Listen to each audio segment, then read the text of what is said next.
জোনালে ফোনটো কালিলৈ পুৱাই স্কুলৰ কামত মই চহৰলৈ যাম আহোঁতে পলম হ'ব ক্লাছকেইটা কিন্তু মই কৰিম তোৰ আটাইকেইটাই অংকৰ ফৰ্মুলাকেইটা চাই দিম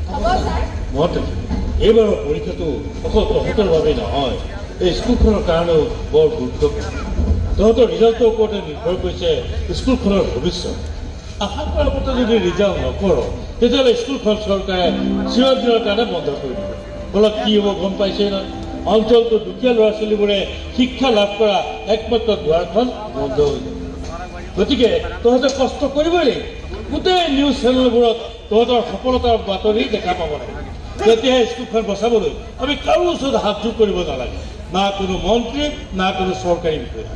সকলোৱে স্কুলখনৰ গুৰুত্ব বুজি পাব নাপায় নেতা তুমিও বুজি নাপায়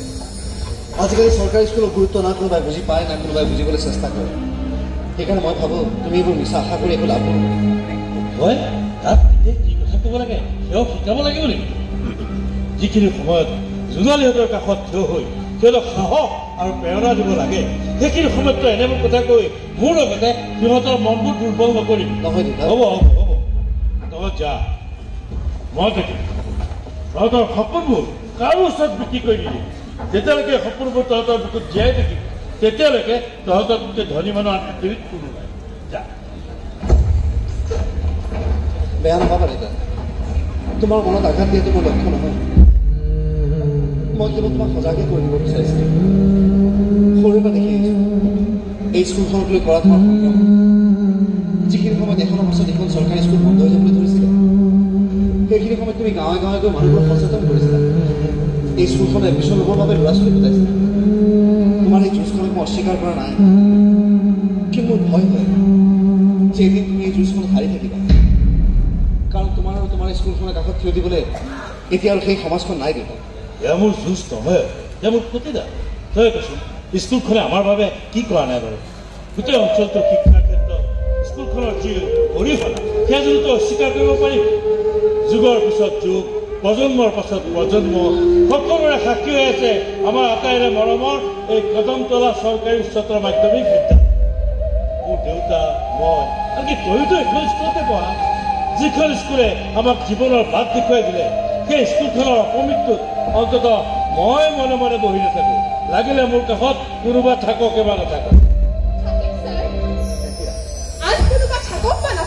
মই হলে আপোনাৰ লগত সদায় আছো কাৰণ এই পাৰিজাত শইকীয়ায়ো এইখন বিদ্যালয়ৰ ছাত্ৰী আছিল অৱশ্যে ডাঙৰ ডাঙৰ চাকৰি পাই ডাঙৰ ডাঙৰ মহানগৰলৈ যাবলৈ সাজু হোৱা ডাঙৰ ডাঙৰ মানুহৰ কথা বেলেগ দিয়কচোন ডাঙৰ ডাঙৰ চাকৰি মানে হয় দেউতা মই চাকৰিটো পালোঁ কাইলৈ ট্ৰেইনিঙৰ বাবে দিল্লীলৈ যাবগৈ লাগিব মইতো সেই খবৰ দিবলৈকে আহিছিলোঁ তুমিহে কি কৰিবি মই স্কুলৰ কথা উলিয়াই দিলোঁ জীৱনৰ এই সময়ছোৱাত মোৰ সপোন মাত্ৰ দুটাই মইতো এটা বুলিহে ভাবিছিলো প্ৰথমটো বাৰু এই স্কুলখন জীয়াই ৰখা কিন্তু দ্বিতীয় সপোনটো কি দ্বিতীয় সপোনটো হৈছে মই জীয়াই থাকোঁতে তহঁত দুইটাৰে বিয়াখন পাতি দিয়া হ'ব মই নামঘৰ পাওঁ তাক সোনকালে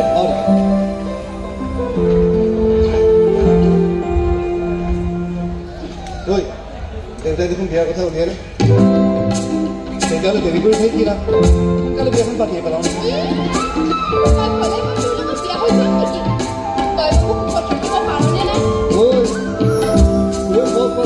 মোৰ লগত থাকিব লাগিব আৰু যদি কেনেবাকৈ বেছি নাটক কৰোঁ নহয় আজি মন্দিৰত বিয়াখন পাতি পেলাম